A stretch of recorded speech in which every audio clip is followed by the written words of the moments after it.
அனைவருக்கும் வணக்கம். மத்திய அரசு ஊழியர்களா நீங்கள் வாழ்த்துக்கள். 8வது ஊதிய குழுவுக்கான பேனல் அமைச்சாச்சு. ஆனால் நிஜமான அதிர்ச்சி இப்போ தான் ஆரம்பிக்குது.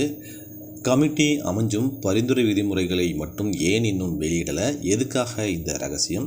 இது வெறும் சம்பள உயர்வுக்கான அறிவிப்பு மட்டுமா, இல்லை பழைய பென்ஷன் திட்டம் ரகசியமாக திருப்பி வரப்போகுதா? தேர்தல் சமயத்தில் மட்டும் ஏன் இந்த அறிவிப்புகள் வருது? இது தேர்தல் ஆதாயமா, இல்லைனால் ஊழியர்களுக்கு இப்போவே ஒரு பகுதி ஊதிய உயர்வு அறிவிக்க போகிறாங்களா? சம்பள உயர்வில் காத்திருக்கும் அந்த பெரிய ட்விஸ்ட் என்ன? அரசு வெளியிட தயங்கும் அந்த ரகசியமான டிஓஆர்க்குள்ளே என்னென்ன இருக்குது?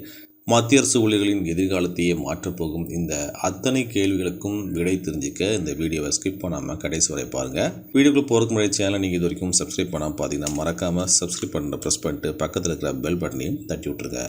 டைம்ஸ் ஆஃப் இந்தியா இதழின்படி அரசு டிஓஆரை வெளியிடாமல் ரகசியமாக வைத்திருக்கிறது. இதற்கு காரணம் இந்த குழுவின் முதன்மை பொறுப்பில் பங்களிப்பு இல்லாத ஓய்வூதிய திட்டங்களின் நிதி தாக்கங்களை ஆய்வு செய்வது என்ற ஒரு புள்ளி சேர்க்கப்பட்டுள்ளதாக தெரிகிறது. ஓபிஎஸ், என்பிஎஸ், பாதுகாப்பு படையினரின் பென்ஷன் ஆகியவை குறித்து அரசு முக்கிய முடிவை எடுக்கக்கூடும் என்பதால் அதுவரை டிஓஆரை ரகசியமாக வைத்திருக்கிறார்களா என்ற சந்தேகம் நிலவுகிறது. 7வது ஊதியக்குழு அமைக்கப்பட்ட போது அதன் டேர்ம்ஸ் ஆஃப் ரெஃபரன்ஸ் குறித்த கெசட் உடனடியாக வெளியிடப்பட்டது. அதில் யாரெல்லாம் இந்த ஊதியக்குழுவின் கீழ் வருவார்கள்? மத்திய அரசு ஊழியர்கள், யூனியன் பிரதேச ஊழியர்கள், அகில இந்திய சேவை பணியாளர்கள், தணிக்கை மற்றும் கணக்கு துறையினர், ஒழுங்குமுறை அமைப்புகளின் உறுப்பினர்கள், உச்சநீதிமன்ற அதிகாரிகள் என்பது தெளிவாக குறிப்பிடப்பட்டிருந்தது. 8வது ஊதியக்குழுவின் டேர்ம்ஸ் ஆஃப் ரெஃபரன்ஸில் முழுமையாக வெளியிடப்பட்டால் மட்டுமே அதில் என்னென்ன புதிய அம்சங்கள் சேர்க்கப்பட்டுள்ளன என்பதை தெளிவாக ஒப்பிட்டு அறிய முடியும்.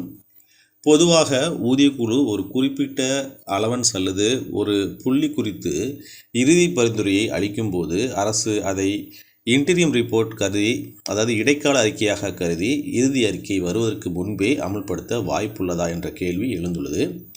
ஊழியர்களின் நலனை கருத்தில் கொண்டு தாமதமாக வரும் ஊதிய குழுவால் ஏற்படும் சுமையை குறைக்க அரசு இவ்வாறு பகுதி பகுதியாக சலுகைகளை முன்கூட்டியே அறிவிக்கலாம்.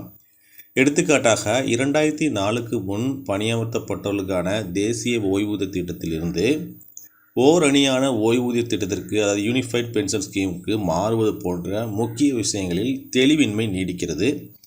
சுருக்கமாக 8வது ஊதியக்குழு இந்த முறை சில பெரிய மாற்றங்களுடன் வரக்கூடும் என்றும் அது 2 கட்டங்களில் இடைக்கால அறிவிப்பு மற்றும் இறுதி அறிக்கை அறிவிக்கப்படவும் வாய்ப்புள்ளது என்றும் ஊடகங்களில் பேசப்படுகிறது. டேர்ம்ஸ் ஆஃப் ரெஃபரன்ஸை முழுமையாக வெளியிட்ட பின்பே உண்மையான இலக்குகள் என்ன என்பது தெரிய வரும். இந்த வீடியோ குறித்த கருத்துக்களை கமெண்ட் பாக்ஸில் போஸ்ட் பண்ணுங்கள். இன்னும் அடுத்த வீடியோவில் சந்திக்கலாம். நன்றி, வணக்கம்.